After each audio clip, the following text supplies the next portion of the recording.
안녕하세요, 타워월드입니다. 이번 영상은 파이네트워크 뉴스나 어떤 업데이트 소식을 가져온 것은 아니고요. 우리 채널 구독자분들과 얘기하듯이 하고 싶었던 얘기를 한번 편안하게 나누어 보려고 합니다. 그래서 어떤 팩트가 있다기보다는 제가 최근에 느껴왔던 개인적인 생각들을 좀 종합을 해서 여러분들께 공유를 해보고자 하는 것이니 가볍게 영상 시청해 보시고 진지하게 받아들이실 필요는 없다라는 거, 그런 관점으로 접근하는 사람도 있구나 정도로 받아들여 주시면 되겠습니다. 우리가 파이 생태계를 보면서 크게 놓치고 있는 잠재력이 하나 있습니다. 바로 중국이죠.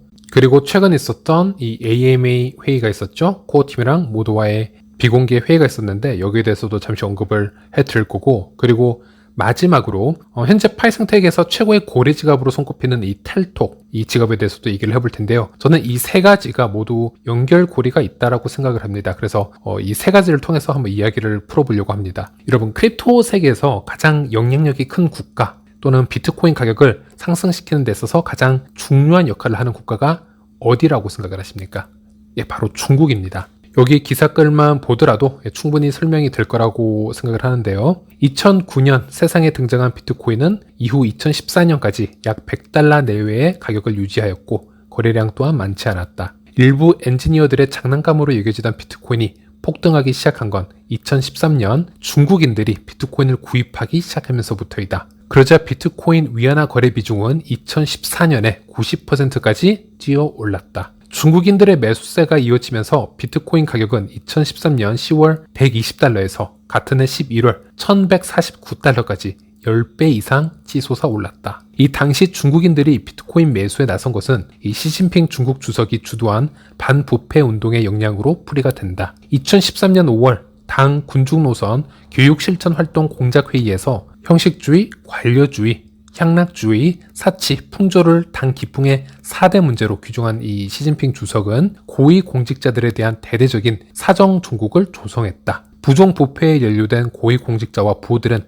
이 재산을 국외로 빼돌리는 수단으로 비트코인을 선택하면서 대대적인 매수세가 유입이 되었다라고 보고 있다. 그리고 이것은 중국 소식에 가장 정통한 이 안유아 교수님이나 또 비트코인에 가장 또 전문적인 지식을 가지고 있는 오태민 교수도 모두 인정을 해왔던 아주 중요한 사건이자 현상이었었습니다. 물론 중국이 이 크립토를 또는 비트코인을 규제를 하거나 그리고 그 규제가 제대로 먹히게 되면 반대로 비트코인 가격이나 크립토 시장이 더 빠르게 가라앉게 된다라는 양날의 검으로도 분석이 되기도 했었죠. 그리고 이 기사에서 얘기를 하듯이 고위공직자와 부호들은 재산을 국외로 빼돌리는 수단으로 비트코인을 선택을 하였기 때문에 여기서 안유아 교수의 말을 빌리자면 이런 얘기했었습니다. 비수탁형 지갑에 비트코인을 소유하고 있다는 것은 마치 해외 부동산을 소유하고 있는 것과 흡사한 의미이다.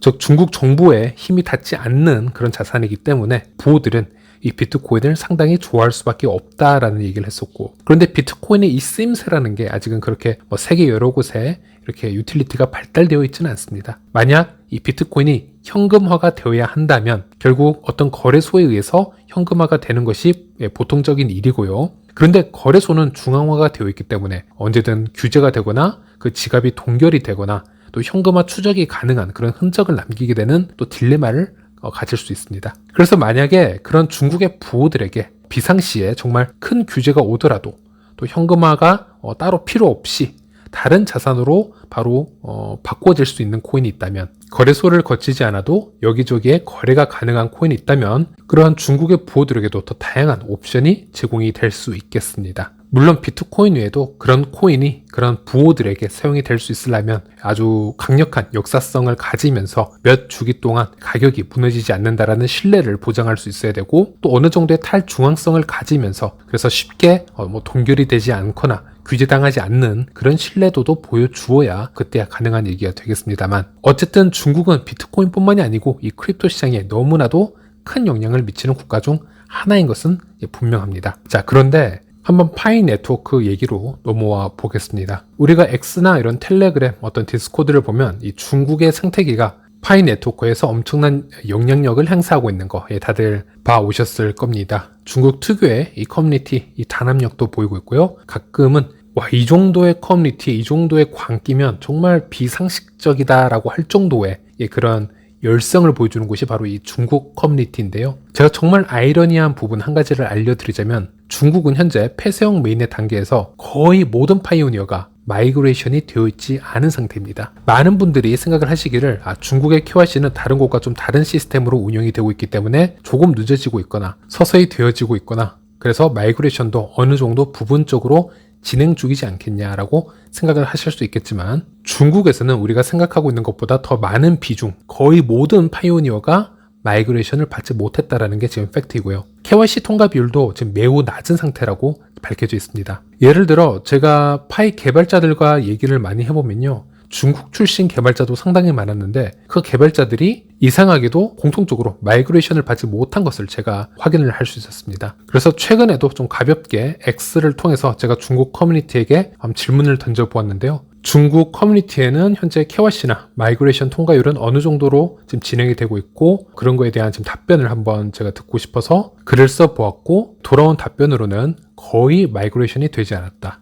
어떤 파이오니어는 10,000명 중 1명꼴로 마이그레이션이 된 것 같다. 또 다른 답변은 중국 마이그레이션은 되지 않았다. 이렇게 아주 공통되게 얘기를 하는 것을 볼 수 있었습니다. 즉 제가 커뮤니티를 통해서 경험한 바로는 폐쇄형 기간에는 중국 지역에서는 지금 마이그레이션이 거의 일어나지 않았다. 아주 소수만 지금 진행이 되었다라는 게 현재까지의 답변이었고 그렇다면 현재 파이 생태계의 절반에 가까운 즉 50%는 빠져 있다라고 생각을 하시면 됩니다.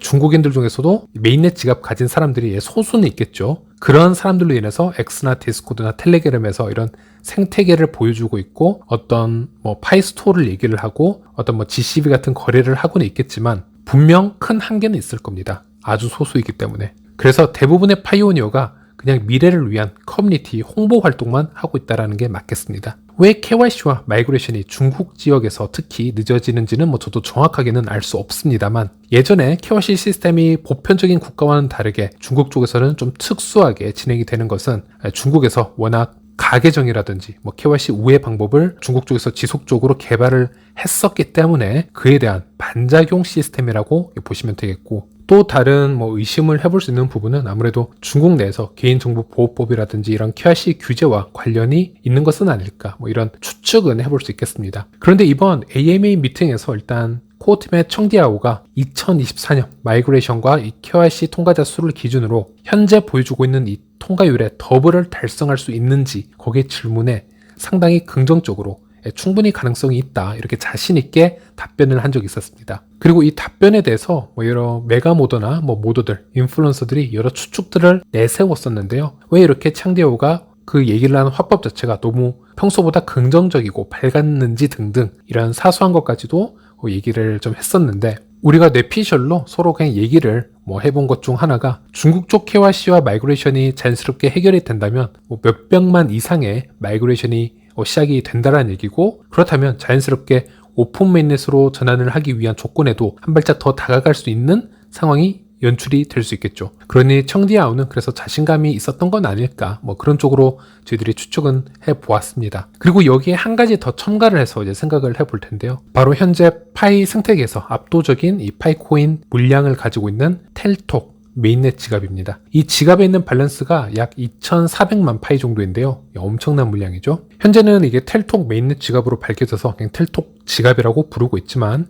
저에게는 아주 예전부터 이 지갑을 추적할 때는 그냥 의심 계정으로 불렸던 그런 계정 중에 하나입니다. 이 지갑의 이 밸런스의 상승 속도가 너무 빠르고 이상 매집 현상이 있다. 너무 비정상적인 흐름이 있는 지갑이다. 이렇게 지속적으로 제 영상이나 X를 통해서 공개를 해드렸고 그리고 조만간 이 파이챗몰도 앞지를 것 같다. 고래지갑 1위가 될 것 같다. 라고도 말씀을 드렸습니다. 그런데 무엇인지를 모르겠다. 계속 얘기를 했었고 그래서 이제 제 X의 게시물을 보고 파이챗몰 CEO인 에드윈이 저한테 DM을 보내서 여러 관련 링크 자료를 건네주면서 사실 이 지갑은 텔톡과 연관이 있는 지갑이다. 이렇게 언급을 해주었습니다. 그래서 그런 것도 다 영상에서 공유를 해드렸었죠. 그리고 차후엔 텔톡 프로젝트가 스스로 본인 지갑이라고 이제 X 공식 계정을 통해서 본인들이 얘기를 하였습니다. 다 오픈을 하였죠. 텔톡은 지금은 본인들이 중국 프로젝트고 저는 잘 알 수는 없지만 여러 생태계를 만들어 간다라고 하지만 히스토리적으로 보면 분명 좀 의심스러운 정황이 많았던 것은 너무나도 사실입니다. 그런데 보시면요. 현재 중국인들이 대부분 파이 메인넷 지갑이 없기 때문에 실제 생태계 활동을 할 수 없는 파이오니어들이 지금 대다수입니다. 그 중에 일부가 지금 이 텔톡 지갑으로 몰리는 것이 아닌가 생각을 해볼 수 있겠습니다. 사실 제가 이 텔톡 이 프로젝트는 중국 생태계와 깊이 연관이 있다라는 것 외에는 굳이 좀 알아보려 하고 있지는 않은데요. 오히려 이런 것을 더 밝히는 것 자체가 더 홍보를 해주는 일인 것 같아서 그런가 보다 하고 그냥 지켜만 보고 있는 상태인데, 자, 그렇다면 중국 파이오니어들은 파이에 아주 열성적이지만 그 열정을 생태계에 쏟아부을 출구가 없는 상태이고, 그러다 보니 이런 텔톡 같은 프로젝트를 통해서 어떤 매집이나 리스크가 큰 거래들을 이 안에서 하고 있는 것은 아닌가, 현재까지 이러한 추론을 해볼 수 있는 것이고요. 그래서 중국 커뮤니티, 그리고 중국의 KYC와 마이그레이션의 현황, 그리고 텔톡의 밸런스는, 이 세 가지는 항상 연결이 되어 있는 것 같다라는 제가 생각을 좀 공유를 해드리고 싶었습니다. 그리고 마지막으로 한 번 더 생각을 해볼 필요가 있는 것이, 우리는 어쩌면 이 파이 생태계를 너무 과소평가하고 있었던 것은 아닌가에 대해서도 한번 얘기를 해보고 싶은데요. 이 시장에서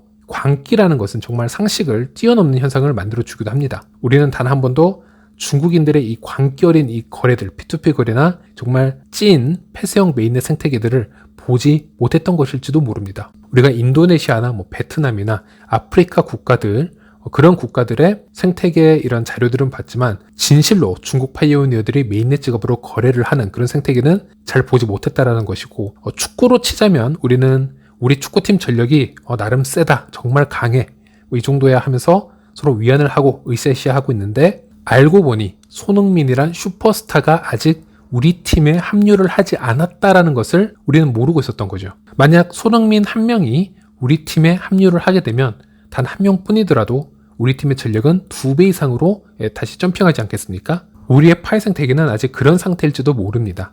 오늘은 이 이야기를 한번 드리고 싶었습니다. 네, 이번 영상은 여기까지입니다. 시청해주셔서 감사합니다.